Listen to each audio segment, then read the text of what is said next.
우리가 하나님을 생각할 때 가장 먼저 떠오르는 것이 무엇이 있습니까? 그것은 은혜입니다. 이러한 사실 때문에 기독교는 무엇보다도 하나님의 은혜를 전합니다. 그 은혜는 아주 인격적인 하나님께서 사람을 향해서 행하신 사랑의 역사를 말합니다. 또한 은혜는 예수 그리스도의 희생을 통해서 이루신 하나님의 풍성함을 말합니다. 이 하나님의 풍성하신 사랑의 역사가 은혜이기 때문에 인간이 지은 죄의 허물에 대해서 우리 하나님은 다 덮으시는 은혜를 베푸십니다. 이 하나님의 사랑을 거역한 아담에게 우리 하나님은 스스로 희생하셨죠. 그래서 벗은 몸에 가죽 옷을 입혀 주셨습니다. 죄의 허물을 가려주신 하나님의 은혜를 말하고 있습니다. 하지만 이와 같은 은혜를 깨닫지 못한 사람들은 이 하나님의 은혜에 대해서 많은 오해를 가지고 살아왔었습니다. 성경은 통일성이 있습니다. 구약과 신약은 하나의 통일성을 가지고 기록된 하나님의 말씀인데 많은 사람들은 이 구약과 신약을 마치 다른 각도로 기록된 말씀인 양 그렇게 해석하고 보아왔습니다. 다시 말씀드리자면 구약은 마치 엄격한 율법만이 있는 것으로 신약은 무한한 은혜가 있는 것으로 받아들였습니다. 구약에 나타나신 하나님은 무섭게 심판하신 하나님으로 사람들이 이해해왔어요. 신약은 사랑과 은혜의 하나님으로 이해해왔습니다. 성도들도 구약 성경보다는 신약 성경을 훨씬 더 좋아합니다. 이것은 단지 구약보다 신약이 읽기 쉬워서가 아니죠. 구약은 왠지 어미하신 하나님이 나를 책망할 것 같은 그런 마음이 들기 때문입니다. 우리도 어렸을 때에 성경을 읽으라고 하는 부모님의 과제를 받았을 때에 구약보다는 신약의 말씀을 더 많이 읽었을 것입니다. 구약 성경은 왠지 딱딱한 느낌이 있고요. 읽을 때마다 하나님이 나의 잘못에 대해서 책망할 것 같고 벌을 줄 것 같았기 때문일 것입니다. 그런데 그것이 얼마나 잘못 알고 우리가 살아왔는지 지금 생각해 보면 웃음밖에 나오지 않습니다. 알고 보면 하나님께서 율법을 주신 그 이유도 우리를 사랑하시기 때문에 그 율법을 주셨음을 우리가 알게 된 것이죠. 율법을 주신 것도 바로 그 질서 안에서 그 율례 안에서 참된 자유를 누리라고 하나님께서 율법을 주신 것을 알게 됩니다. 우리가 종이를 한 장 주었을 때에 막 낙서를 해버리게 되면 그 종이가 좋아 보이지 않습니다. 하지만 그 흰 종이에다가 선을 긋기 시작하면 그 종이가 예쁜 선으로 그어진 모습을 보게 되죠. 그 위에다가 글을 쓸 수 있습니다. 그리고 악보도 만들 수 있습니다. 이렇게 질서 안에서 참된 자유, 참된 좋은 것을 우리가 누릴 수 있는 것입니다. 우리가 읽을 때마다 수면에 빠지게 만드는 레위기 말씀도 사실 마찬가지죠. 우리 모든 죄에 대해서 다 사해 주시는 예배법에 대해서 우리 하나님께서 기록하게 하신 말씀이죠. 굉장히 은혜되는 말씀입니다. 하나님께서 행하신 것, 그래서 하나님께서 세우시고 제정하신 이 모든 것이 은혜가 되지 않은 것이 없습니다. 이 하나님 은혜를 가장 잘 표현한 사람은 누구입니까? 사도 바울이죠. 사도 바울은 자신의 신변에 대해서 빗대어서 우리에게 말씀을 전하고 있는데 그러나 내가 나 된 것은 하나님의 은혜로 된 것이니 이 말씀을 우리가 읽고 볼 때마다 누구든지 은혜가 됩니다. 나의 나 된 것은 하나님의 은혜 때문이다. 위대한 바울도 사실은 그 이전에 예수를 믿는다고 교회를 박해했던 사람 아니겠습니까? 누구보다도 악했던 사람입니다. 그러니까 하나님 편에서 보게 되면 별로 쓸모없는 사람이었습니다. 하나님을 박해하는 사람이니 하나님 보시기에 뭐가 쓸모 있었겠습니까? 하지만 그와 같은 사람을 우리 하나님께서는 풍성한 은혜로 자녀 삼으시고요. 또한 사도가 되게 하셨습니다.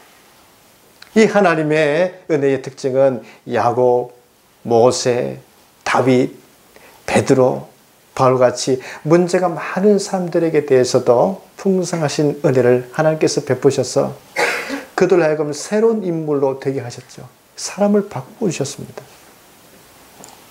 그래서 그들이 이 하나님의 은혜를 말씀으로 온 만방에 전하는 그 이유가 무엇이겠습니까? 나를 바꾸신 하나님, 나를 변화시키신 하나님, 그것을 말씀 안에서 확신했기 때문에 그 확신을 가지고 그 은혜의 말씀을 증거하고 있는 것입니다. 자신을 변화시키신 그 하나님의 은혜에 대한 확신입니다. 그런데 오늘날 사람들은 어디에 은혜를 많이 찾습니까? 보이는 것, 손에 잡히는 것, 목표 달성한 것, 성공한 것, 야망을 이룬 것에 은혜를 찾습니다. 은혜, 그러면 사람들이 잘 이해 못하다가도 우리 자녀가 시험에 합격했어요. 은혜 받았군요. 물질적으로 풍성해졌어요. 하나님 은혜를 많이 받았군요. 나의 목표를 달성했어요. 하나님의 은혜를 많이 받았군요. 보이는 것, 여기에 우리는 치중하면서 은혜를 금방 이해합니다. 하지만 정작 내가 달라졌다는 것, 나의 인격이 변화되었다는 것, 또 어떤 사람이 변화된 모습을 보고 당신은 참 은혜를 많이 받았군요. 나는 참 하나님 은혜를 많이 받았습니다. 이렇게 금방 나오지 않습니다. 아니면 어떻게 생각할까요? 무슨 특별한 일이 있었나 보다. 전에는 다혈질이었는데 저렇게 온유한 성품으로 바뀌어진 걸 보면 무슨 큰일이 있었나 보다. 도리어 이렇게 생각을 합니다. 그리고 기도에 열심히 나오다 보면 예수님의 좋은 성품으로 바뀌기 위해서, 또 하나님께 더 간절하게 기도하기 위해서, 아니면 지금 은혜 받고 있는 중인가 보다 이렇게 생각하지 않고 무슨 큰일이 있나 보다 이렇게만 자꾸 생각을 합니다. 사람들이 이렇게 생각하는 그 이유가 무엇이겠습니까? 그것은 성품의 변화, 그것이 참다운 하나님의 은혜임을 이해하지 못하고 세상적 가치 기준으로 우리가 생각하기 쉽기 때문에 그렇게 생각을 합니다. 근데 하나님이 말씀하는 참된 은혜의 의미는 사람이 변화된 것, 달라진 것, 성품이 달라진 것, 이게 진정한 은혜의 모습임을 하나님은 말씀하고 있습니다. 그러면 오늘 우리는 이 하나님 주신 말씀을 통해서 무엇이 은혜이고 은혜 받은 자가 어떻게 변화되었는지를 말씀을 통해서 볼 수 있기를 바랍니다. 첫째, 하나님이 우리와 함께 하신 것이 은혜입니다. 28절 말씀 보시면 은혜를 받은 자여 평안할지어다 주께서 너와 함께 하시도다 라고 말씀하고 있죠. 하나님이 보내신 가브리엘 천사가 마리아에게 전해준 하나님의 말씀입니다. 마리아는 처음에 이 말씀을 들었을 때에 매우 두렵고 놀라웠습니다. 우리 같으면 이 말씀을 받았을 때에 어떻게 반응하겠습니까?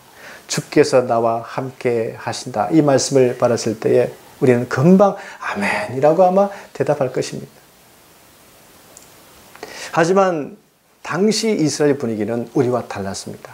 굉장히 암울했습니다. 페르시아가 팔레스타인과 아라비아 그리고 저 이집트까지 지배하고 있었을 당시였습니다. 이스라엘은 바벨론 포로에서 귀환한 다음에 나라를 재건하기 위해서 성벽을 쌓고 굉장히 노력을 많이 했습니다. 하지만 또 얼마 못 가서 헬라 제국에 의해서, 그 다음에 로마에 의해서 계속적인 지배를 당하게 됩니다.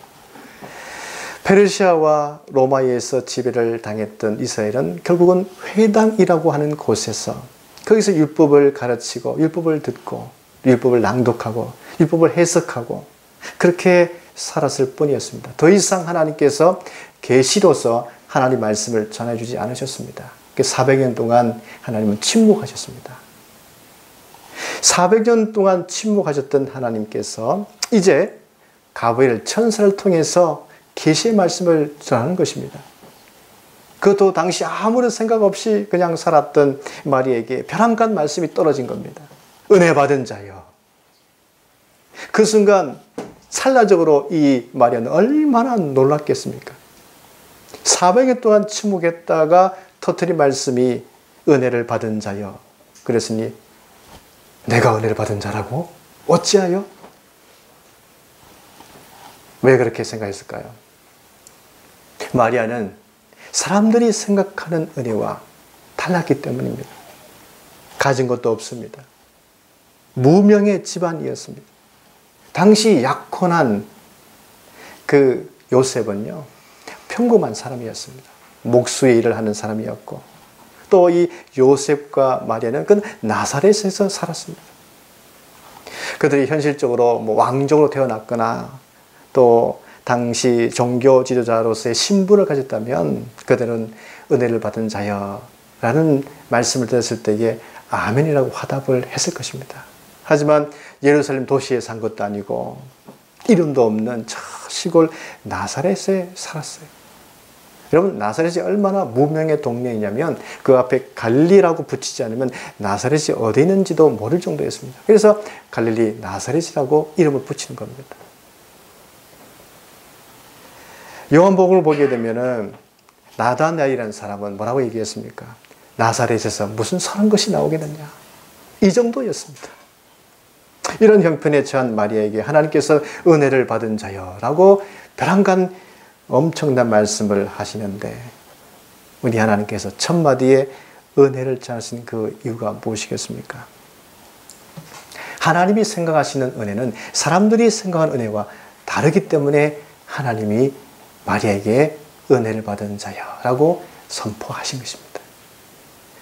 사람들이 생각하는 은혜는 내가 세상적으로 유명해졌거나 성공과 명예를 가졌거나 아니면 내가 유명한 도시에 살고 유명한 동네에 살거나 내 주변의 사람들이 유명한 사람들로 들끓고 있을 때 나는 은혜를 받은 자다, 그렇게 얘기합니다. 그래서 유명한 사람들 이름을 막 거명하면서 내가 이런 사람을 알고 있다고 그렇게 자랑하죠. 또 유명한 사람들과 가문을 맺고 살아갈 때 나는 은혜 받은 자라, 그렇게 생각합니다. 이러한 생각들이 우리 사람들의 무의식 속에 있습니다. 도널드 밀러가 내가 찾은 하나님이란 책에 이런 내용을 기록했습니다. 인기로 사는 사람들이 있지 않습니까? 인기를 먹고 직업으로 살고 있는 사람들, 그 사람들은 매우 어떤 사람들보다 인정 욕구에 갈급해 있다는 것입니다. 사실은 그들의 내면은 이미 무너져 있다는 것이죠. 대중적인 인기를 얻고 사는 사람들, 작가도 있지요. 대중작가가 있습니다. 연예인도 있습니다. 지도자도 있습니다. 그런데 사실 우리에게 좋은 것인 사랑받는 거, 존중받는 거, 칭찬받는 거, 이 갈망을 사람이란 수단을 통해서 채우려고 하다 보니까 그랬던 길로 빠질 때가 훨씬 많다는 것입니다. 그러다가 탈진되게 되고 잘못하게 되면 우울감에 빠지기도 합니다. 공황장애까지 일으키는 거지. 그래서 이 사람들의 인기를 통해서 사랑을 채우려고 하는 것이 얼마나 우리를 위험하게 만드는지 우리는 많이 알고 있습니다. 사람들은 자극적인 것에 환호하죠. 그러니까 더 자극적인 것을 얘기해야 환호하지 않습니까? 그 정도가 지나치다 보면 잘못된 선동가가 되기 쉽습니다. 이상한 자기 종교에 빠지기도 하는 것입니다. 하나님께서 우리에게 진리를 가르치고 계십니다. 우리가 원하는 사랑, 존중, 칭찬, 인정은 이미 우리 하나님께서 우리에게 주셨음을 말씀하고 있습니다. 하나님은 우리를 예수 그리스도를 통해서 이미 유명한 자가 되게 하셨습니다. 그러니까 하나님만이 우리가 원하는 사랑, 존중, 칭찬, 인정을 채워줄 수 있는 분이십니다. 마리아는 내가 빛이 난 사람인 줄 알았는데 사람도 아닌 하나님이 나에게 은혜를 받은 자라고 하시니 순간 두려워 마음이 불안할 정도로 놀랐던 것입니다. 마리아가 나중에 깨닫고 이미 나는 사랑과 인정을 받은 자임을 알고 그는 마리아 창가로 말씀을 전하고 있지 않습니까? 내 영혼이 주를 찬양하며 내 마음이 하나님 내 구주를 기뻐하였으면 그의 요정의 비천함을 돌보셨습니다. 보라 이제 후로는 만세에 나를 복이 있다 일컬으리로다. 누가복음 1장 46절 48절에 그는 찬양으로 고백하고 있습니다. 우리는 유명한 동네, 유명한 사람들로 가득 둘러싸여 있는 것만이 내가 은혜 받았다라고 여겨서는 안 됩니다. 이것은 세상적인 가치입니다. 여러분 20세기 최고의 지성가인 프란시스 세프라는 박사가 계십니다. 이분이 이것을 깨닫고 우리에게 영성적인 교훈을 남겼습니다. 세상에 하찮은 장소와 하찮은 사람은 아무도 없다. 하나님은 예루살렘 대신에 나사렛을 택하셨습니다. 왕족 대신에, 귀족 대신에, 종교 지도자 대신에 저 이름 없는 요셉과 마리아를 택했습니다. 하나님 보시기에는 하찮은 사람 아무도 없습니다. 하나님 보시기에는 하찮은 곳이 아무것도 없습니다. 우리 하나님은 하찮게 생각하는 동네, 하찮게 여기는 사람들, 그들을 택하셔서 제자 삼아주시고 위대한 하나님 나라 건설하기 위해서 그들을 사용하셨습니다. 이제는 나사렛은 가장 유명한 동네가 되었습니다. 가장 유명한 지명이 되었습니다. 주의 제자들 마찬가지입니다.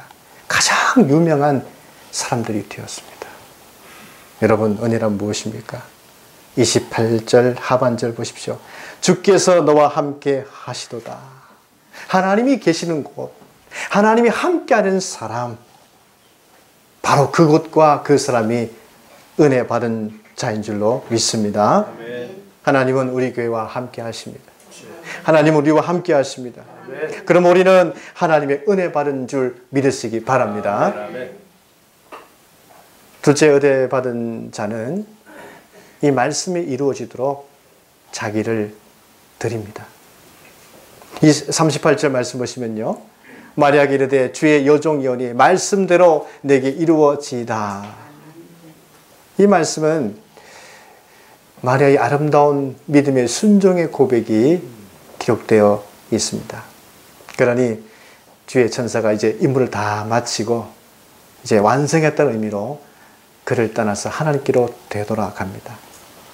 마리아가 무엇을 했을까요? 자신을 이제 하나님을 위해서 하나님의 거룩한 도구가 되기 위해서 자신을 드리는 것입니다.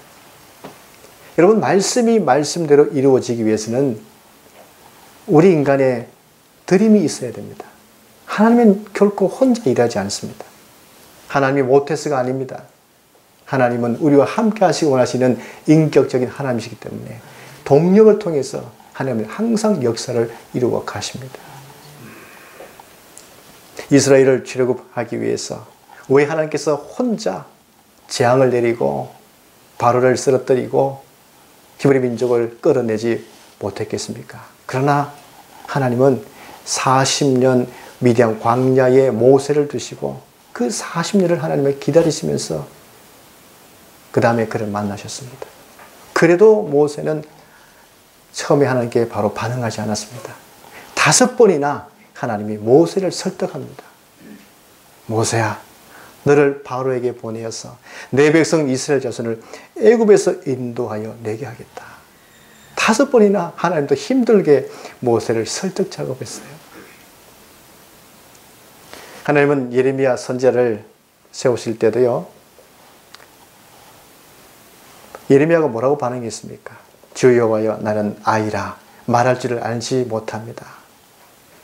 하나님께서 세우시겠다는데 하나님 저는 아이라서 말도 할 줄 모릅니다.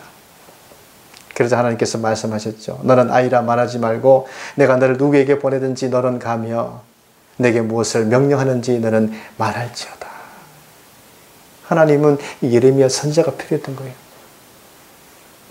마리아가 받은 말씀은 무엇이었습니까? 31절 말씀 보시면 보라 내가 잉태하여 아들을 낳으리니 그 이름을 예수라 하라 말씀하셨습니다. 그런 다음에 32절에 하나님이 말씀하시기를요. 그가 큰 자가 되고 지극히 높으신 이의 아들이라 일컬을 것이요. 말씀하고 있습니다.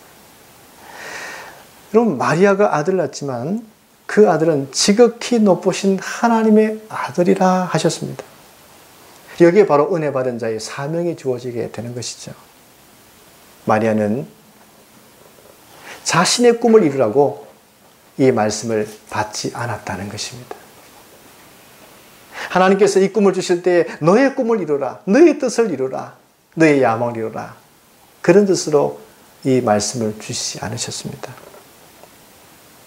세상의 왕들의 힘과 악한 권세에 짓밟히고 사라져 버리고 마는 연약한 나라를 세우기 위함이 아니라 다시는 사라지지 아니하는 영원한 하나님 나라, 그 영원한 하나님 나라를 다스릴 영원한 왕으로서 다스릴 수 있는 바로 그 아들, 그 예수님을 이 땅에 보내시기 위해서 너를 사용하는 것이라, 이렇게 말씀하고 있습니다. 마리아는 이 위대한 말씀을 들었을 때에 과연 나와 같은 사람이 이 영원한 나라를 다스리는 아들을 어떻게 낳을 수 있겠는가? 아마 이상한 마음이 들었을 것입니다. 근데 가브리엘이 계속 말씀을 전하죠. 이 아들은 마리아의 능력이 아니라 성령으로 되는 것이다. 그리고 지극히 높으신 하나님의 능력으로 덮어지기 때문에 하나님의 아들이 되는 것이다. 그렇게 말씀하셨습니다. 그러자 마지막에 하나님의 모든 말씀은 능하지 못하심이 없느니라, 그렇게 그가 고백합니다. 이제 정말 남아있는 것은 마리아의 드림밖에 남아있지 않습니다.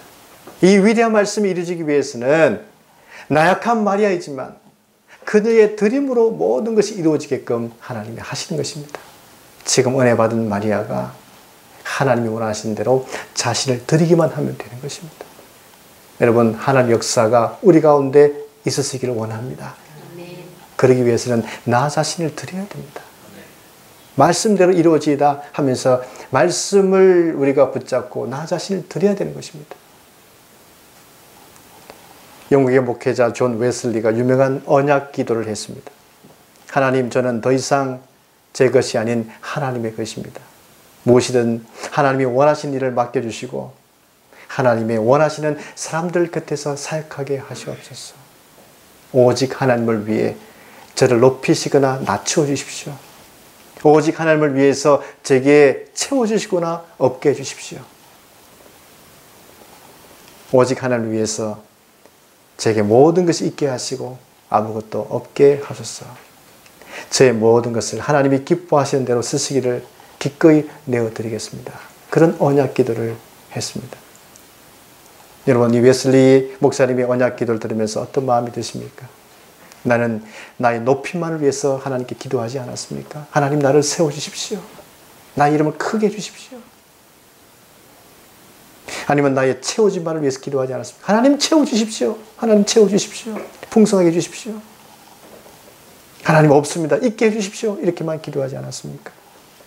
그런데 나와 반대로 웨슬리 목사님은, 그분은 내려가 섬길 것을 위해서 기도했습니다.